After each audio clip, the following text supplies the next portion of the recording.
मालेगाव येथे 1870 लाभार्थ्यांना घरकुल बांधणे मंजुरीचे आदेशाचे वाटप।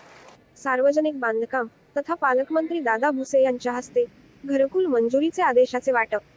नाशिक जिल्हा परिषद, जिल्हा ग्रामीण विकास योजना व मालेगाव पंचायत समिती यांच्या संयुक्त विद्यमाने घरकुल लाभार्थी मेळावा व शबरी आवास, रमाई आवास, पंतप्रधान आवास योजनेचे घरकुल बांधणे मंजुरी आदेशाचे सार्वजनिक बांधकाम तथा पालकमंत्री दादा भुसे यांच्या हस्ते वाटप करण्यात आले। यावेळी मालेगाव बाह्य मतदारसंघातील सर्व गावातील सर्व योजनांचे 1870 लाभार्थ्यांना घरकुल बांधणे मंजुरीचे आदेशाचे वाटप करण्यात आले। या प्रसंगी गटविकास अधिकारी अजितसिंग पवार, चंदनपुरी सरपंच विनोद शेलार यांच्यासह मोठ्या संख्येने महिला व पुरुष लाभार्थी उपस्थित होते। राजेश सूर्यवंशी, आवाज न्यूज मराठी, मालेगाव। शबरी आवास योजनेच्या माध्यमातून आपल्याला सर्वांना माहिती आहे की शबरी आवास योजना ही प्रामुख्याने आदिवासी बांधवांच्यासाठी या योजनेच्या माध्यमातून शासनाच्या वतीने घरं दिली जातात।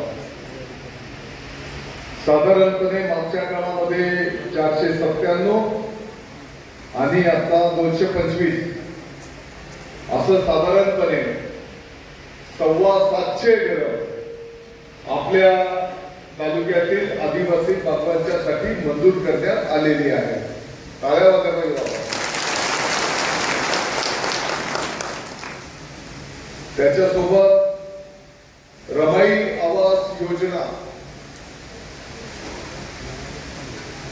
जे आपले मागासवर्गीय बांधव आहेत त्यांच्यासाठी या योजनेच्या माध्यमातून घरकुल मंजूर केलं जात आहे। आणि आपल्या सर्वांच्यासाठी आनंदाची गोष्ट अशी आहे, चालू वर्षाला साधारणपणे 548 लाभार्थ्यांना घरं मंजूर करण्यात आलेली आहे।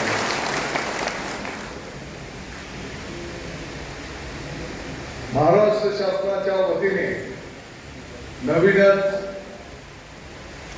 मोदी आवास योजना ही घरांची योजना सरकारच्या वतीने नवीन आलेली आहे। आणि या योजनेच्या माध्यमातून आपल्या मालेगाव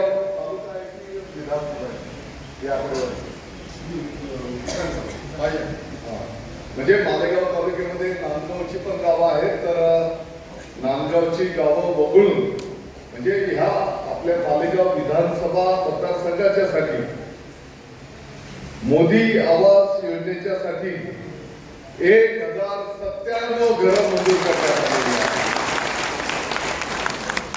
म्हणजे आदिवासी बांधव त्यांच्यासाठी स्वतंत्र योजना, मागासवर्गीय बांधव त्यांच्यासाठी स्वतंत्र योजना आणि जे उर्वरित आहेत त्या सर्वांच्यासाठी 1097 घरं साधारणपणे